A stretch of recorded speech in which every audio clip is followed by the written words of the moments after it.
Okay, Dave, you got this. Backhand. Bron, this isn't Colorado, it's Minnesota. Upper right. All right. Got it.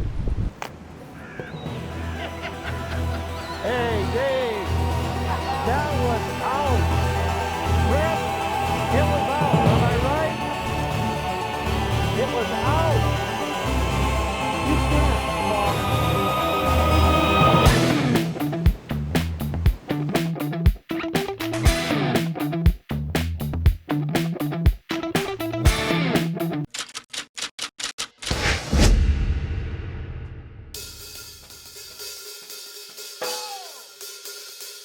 Welcome back.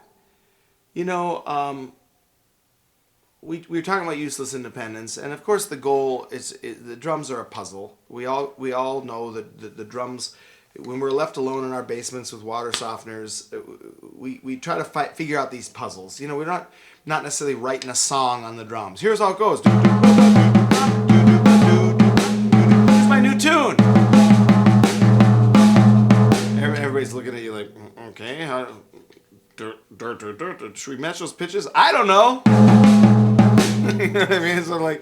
So we're left alone down here. You know, I mean, we're playing the drums, kind of going like, "Wow, what's some cool patterns I can think about?" Or how about I overlay that here? It doesn't necessarily mean that you're thinking about real world applications. You just figured out some puzzles sometimes. Sometimes you're working on real world applications. We hopefully always are.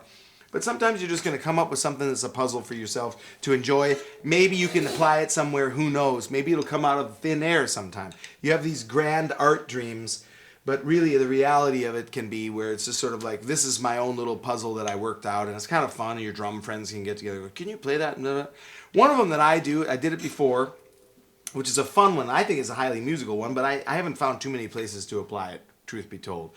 But it's just, maybe some people won't even find this to be kind of that hard, but I think it's kind of hard, where you're just doing a quarter note here, and that triplet again with the bass drum. This is quarter. This is the one. One.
Meanwhile, the band is playing. You know, you're playing Harry Mary's in Des Moines, and the band is playing R-O-C-K in the USA. It'd be so great if they're R-O-C-K in the R-O-suitcase in the USA. And you're like, did he just say R-O suitcase in the USA? That would be, if John Mellencamp was a little this much cooler, Joe. He's pretty cool. But if John Mellencamp was this much cooler, he would have brought that tune in, and he would have told the band, it's called R-O-C-K in the USA, which we all know is highest level art decision, is to call your tune R-O-C-K in the USA. And just homage to rock, and come on, he's over there going like this, motherfuckers, I gotta figure out a way to keep penetrating this sort of like thing where guys that own Ford F-150s, they got to buy my record too. They can obviously afford a truck like that. I want them at the shows. I want them. John, his producers are hanging. This is another one of those types of conversations like Kid Rock had about canned beer, right, Joe? John Mellencamp is like this. Well, I was John Cougar. Think about how many positions he put himself in. I got to change my name. I don't like Mellencamp. He started out like not secure, right? He was like, I'm not secure enough in myself to be called John Mellencamp. So I'm going to call myself John Cougar, which is pretty killing. Dave Tiger. You know? Joe Snake. You know? Joe Snake and Dave Tiger. You know? arguably we'd have a ton more than 4,000 views on these stupid fucking episodes. You know what I mean? If it was like Rational Funk with Dave Tiger, you know, there'd be a whole other demographic that would open up. Rational Funk with Joe Snake and Dave Tiger. John Cougar. You heard this demo from this new kid from Indiana? His name's Johnny Cougar. Pop it in. Are you kidding me? Guy sounds awesome.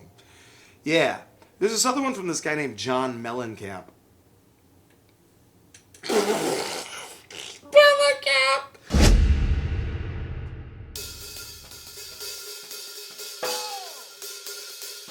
So that's the inner dialogue with John Cougar, right? John Mellencamp, I mean. So then he gets a couple of hits under his belt. Jack and Diane, right? That was a hell of a tune, right? It had the drum breakdown. And he's still got this like middle America, post Springsteen. We're gonna make it out, you know. We got nothing to believe in but the Dairy Queen and a field where we huff paint. What else are we gonna do? This is America, huff and paint now. Ain't that America, home of the paint? Little spray paint for you and me. Huff it. Oh, baby, huff your gasoline. Okay? Huffing Gasoline was one of his biggest hits. Okay? And then he's sitting around going like this. This is tangential, isn't it, Joe? But this matters. Okay? So he's sitting around going, fuck it, I believe in myself again. Well, you don't want to lose all those fans. How about John Cougar Mellencamp? Hyphenated. Yeah. Hyphenate it. What's a hyphen? We got it, John. The marketing department will take care of it. Okay, yeah, do that. Take care of it. Take care of it. Take care of it. Fucking singers are smoking 8 packs of cigarettes a day. Talk about planned obsolescence. So you're like, I'm a singer. Think about like great opera singers, like Pavarotti's over there. The visualization of Pavarotti, like, Luciano, Maestro, I'm not sure that you should be smoking. He's like, get the fuck out of my dressing room, you fucking asshole. Camel, no filters or death. One of the two, or both. And they're like, what's he doing? He's raving about Camel, no filters again. But Pavarotti, your voice. Fuck my voice.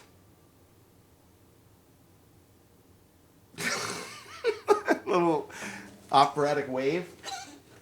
All right, let's keep this going. So Johnny Cougar Mellencamp, couple hits under that name. Then he got more and more confident. He's like, fuck this Johnny Cougar shit. John Mellencamp's back. It's pretty unique, right? I would say that's unique in the pantheon of, rock and rollers. Right, Joe? Where you have the name and then it's like blah, blah, blah. Right? Yeah. You know, like maybe Johnny Cash. Maybe Johnny Cash's last name was Johnny Hagstrom. And he was like, shit. He's like, oh, I don't know, boys. Live from Folsom with Johnny Hagstrom. Johnny Bergstrom here, live from Folsom Prison. It's like a knife goes flying. Shivs him, but he's Johnny Cash. Well, that was probably his real name. YouTube comments slam. It was his real name. It was his real name. Okay. Where was I going from this? ROCK in the USA. He's like this. I want to reach out to that demographic that's so complicated to, get in your corner. Is that Ford F-150 motherfuckers? ROCK in the USA. And everyone in the whole band's like, sounds good. This is going to be killing. And then he goes, nah, it's too easy to win. And they're like, this is this new John Mellencamp phase he's in.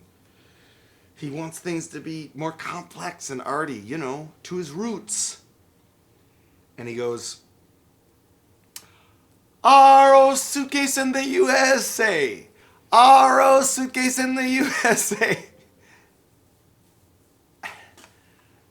Where was I going with all this, Joe?